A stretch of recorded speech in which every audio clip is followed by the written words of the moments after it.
fewer people had been going into primary care of Yes. late. Is money the main reason, or is it also, or you tell me? Yeah, money is one of the things that people think about and look to right away because it seems relatively simple. I think it's more complicated than that. That certainly is one of the factors, but I think the other factors that I hear about when I talk to med students, or if you look at some of the research that's been published in this area, the other factors would be just sort of your personality and your sort of aptitude for the kind of work that happens in primary care. You have to be pretty comfortable managing a broad array of conditions, so having a lot of knowledge about a lot of different things, and not the type of person who needs to be super specialized and focus and know everything about everything. So you have to tolerate a certain amount of uncertainty, and you have to be, willing and able to work very collaboratively with your specialist colleagues. Right. In general, the primary care system is only as good as how well it's backed up by the specialty system. So we really have to be able to work very well collaboratively. So I think those factors, those personality factors about what you like to do as a professional really play into it quite a bit as well. And does the recruiting process then try to find these people who have this kind of attitude and encourage them to go into primary care? Very much so. And the whole medical education system really allows students to explore pretty much every specialty to some degree during their clinical years of medical school. So they spend time rotating through surgery and OBGYN and pediatrics and psychiatry and everything. So they really get a good feel for what suits them the best. Is there a specialty that has too many doctors? I don't know of any data on that. The market would probably just take care of that. If there are too many, one would have to go someplace else or find another specialty. Where are the jobs available? Exactly. So I did want to say, though, the other field or the other specialty that's in relatively short supply right now is general surgery. And this is very important, particularly in rural areas and for the small community hospitals in the state, because it's important to have a general surgeon available to do the types of surgical cases that need to be done out in the rural hospitals and not have to be referred into a tertiary medical center. Not have to medevac people everywhere. Exactly. Right. So general surgery, again, it takes a special kind of surgeon who wants to work in a rural, smaller hospital and be very adept at doing a lot of different things as opposed to being super specialized in just one kind of surgery. And have we figured out, is there a number on how short we are and are likely to be in the near future in that area? We don't have good data on that. Okay.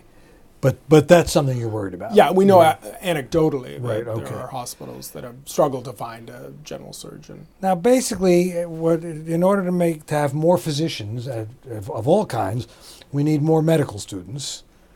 There are more medical students. Are there more medical schools than there were? Yeah.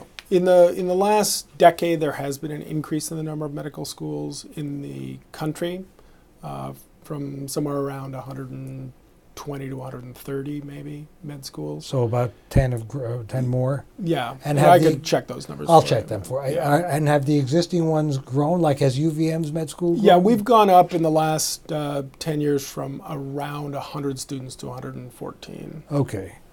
But has the growth been enough? Well, we're still short, so I think it probably hasn't been enough.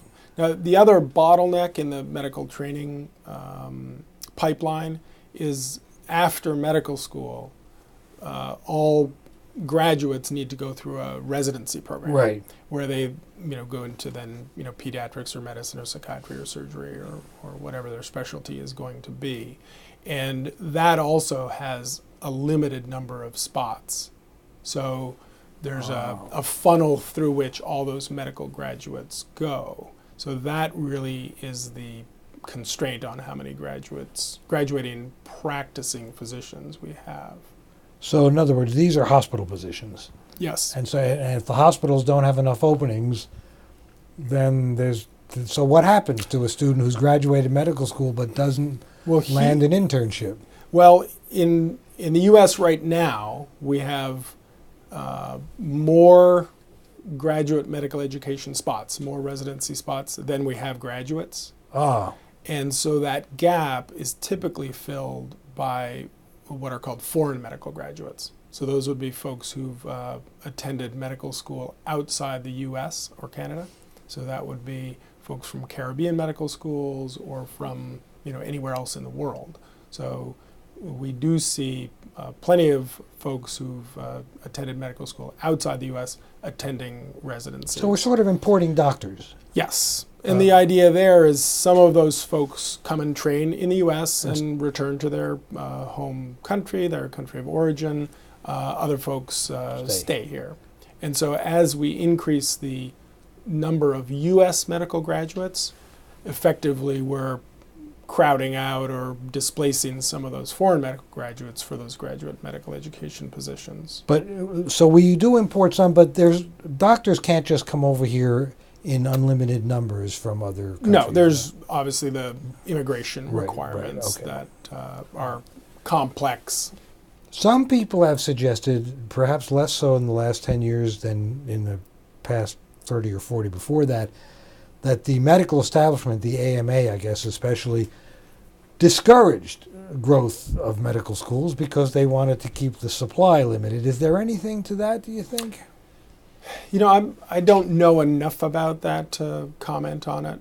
I know that the whole argument back and forth around, or it's not even an argument, the discussion back and forth around what's the right number of physicians to have is a pretty complicated discussion with a lot of inputs on both sides. So I'm not sure we have a right answer about what the supply should be.